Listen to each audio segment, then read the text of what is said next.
Are you confused about property taxes in the state of Michigan? Yeah, so am I. And I have been here for 44 years. So I'm going to tell you 5 things that you have to know to not get burned by property taxes. Number 1, Zillow, Realtor, the third-party websites, they're probably wrong.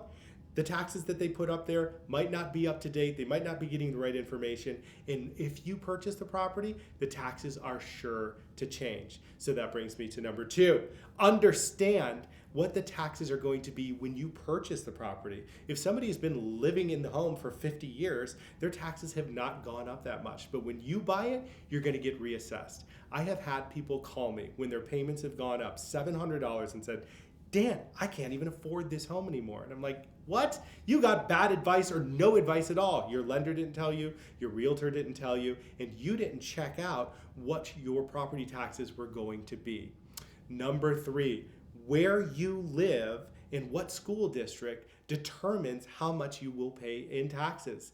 I do a lot of work in the city of Ann Arbor and a lot of work within the Ann Arbor school districts. There are 8 different tax rates in that school district. You have to understand, if you're in the township, if you're in the city, what it is, what your tax rates are going to be. There are a lot of complicated terms when it comes to your taxes in the state of Michigan. Understand all of those. I'm going to put those up here.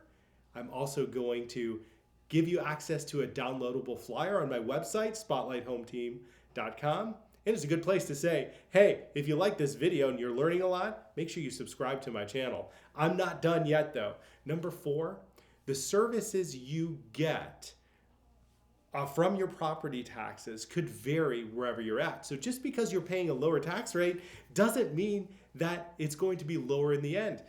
That tax may cover your garbage. It may cover your recycling pickup. It may cover transportation, your local library. So just because it's low taxes doesn't mean that you're getting all of those services. So you really have to understand that. And number 5, this one goes out specifically to investors. If you're an investor, you're going to pay a higher tax rate than if it was somebody's principal residence. You need to calculate that in your ROI. Typically, it's 30 to 35% higher.